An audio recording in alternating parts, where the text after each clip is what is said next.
So the first thing I gotta is, go. can you, Okay, bye. can you take one of these and just write it? Sure. You can Oh, just is it write like it. a summary survey? Like a survey. Just for teacher's name, you can write Spencer. Okay. Thank you. Bye bye. All right. So, so group one. Why did you guys think Peter fails? Why does Peter fail?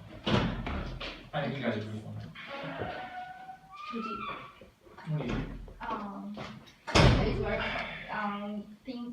Think highly of himself, his strength, and think lower about the devil and he temptation because he not think highly of the temptations from the strength, the temptation of the.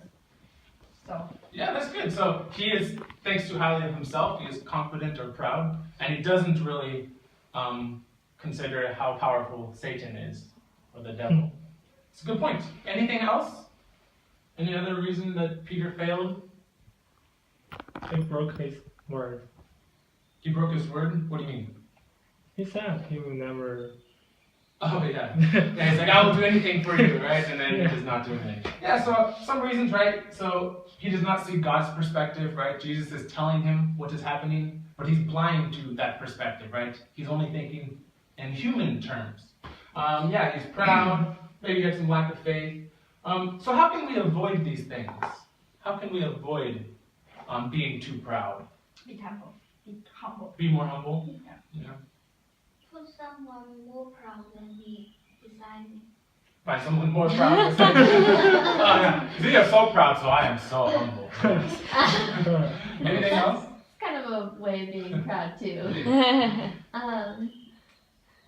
Just realizing Satan's power and not being deceived into thinking that we can't fall to his whatever. Mm-hmm. So acknowledging certain things, right? Like acknowledging Satan's power or acknowledging like God's wisdom, or God's power. All right, cool. Anything else about how we can avoid?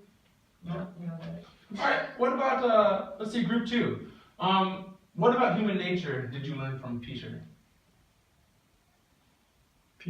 Human always too optimistic. Optimistic? Yeah. Mm-hmm. Or too confident about himself. Okay. Anything to add? That sometimes humans will think that they are kind of like they can't do something wrong. Mm-hmm. Like Peter, he thought that he wasn't going to deny Jesus at all. He thought, oh no, like I'm above that. Mm-hmm. So sometimes we think that we know what's best, but really, like God obviously knows what's best. Okay. Good.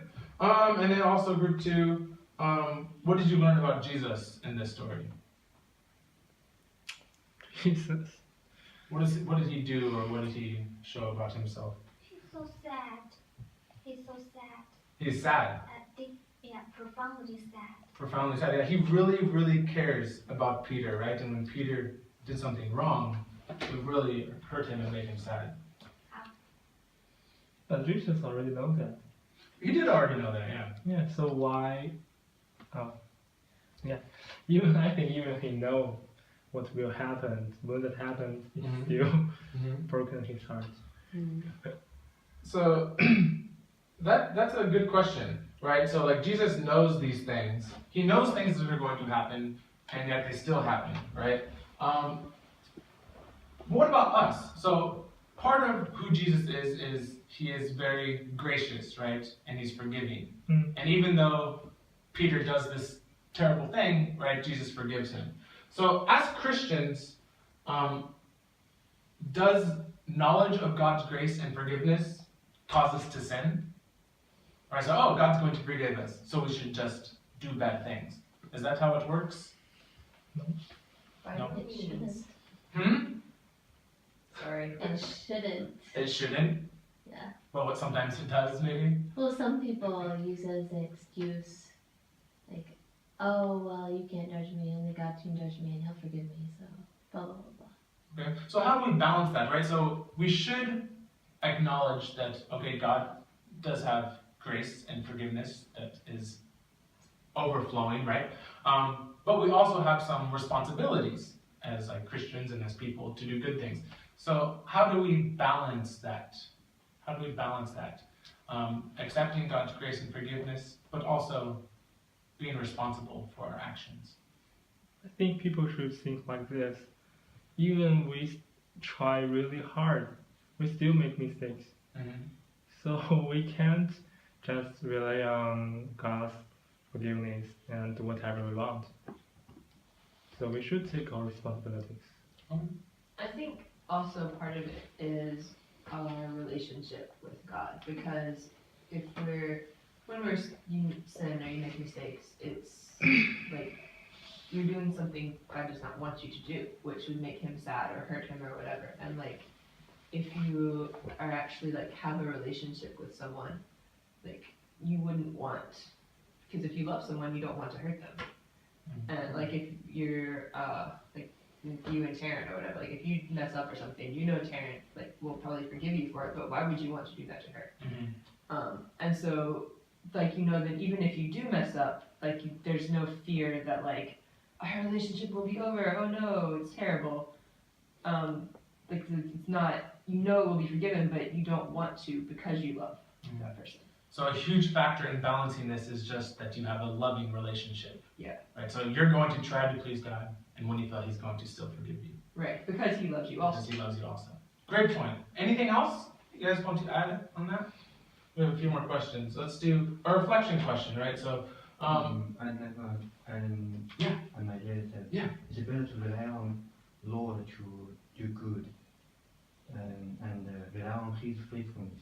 Even though I fail, I should still be happy on His mercy. Because sometimes I do fail. Even though I try not to fail, I still fail. So I should be still joyful with His mercy. But I should be more joyful on His strengthening me to do good. Yeah, so when you fail, you should still be so happy because, wow, God forgave you, right? But even when you don't fail and you're doing good things, you're happy because you're making God happy. That's a great point. Great point. Happy guy. Anything else? What? No. That's a good point. Anything else? All right, let's do a little reflection question. So why is it so important to hold on to our faith in times of trial? How do we do this? So when we make a mistake, how do you revert back and say, okay, I'm sorry? And I guess the question is, sometimes when we make mistakes, we get mad at ourselves, right?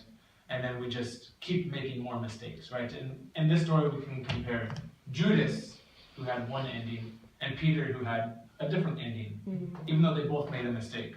So for us, when we make mistakes, how do we change directions and then get back on track?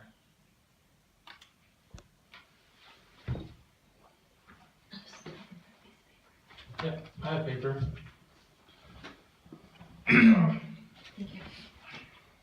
Wait, can you repeat the question? Yeah, so when you make a mistake, right, instead of just feeling bad about it and continuing to make more mistakes or saying, oh, I'm so terrible, how do you change and start doing good things again?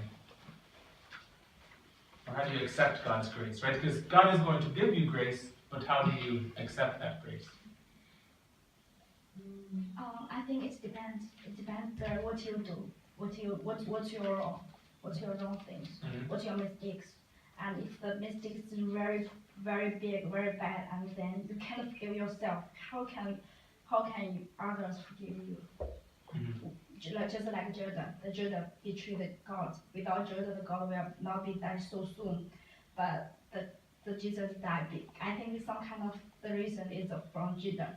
His temptation, he will be temptation by the money. I think the mistakes of the Judah is very big, very bad, and the Judah cannot forgive himself. Do you think it's possible for him to forgive himself? I think that the Judah will not forgive himself. Do you think Jesus forgave Judas? I think Jesus will forgive, but the Judah will not forgive himself. Anyone have anything to say? I think if Judas's heart was right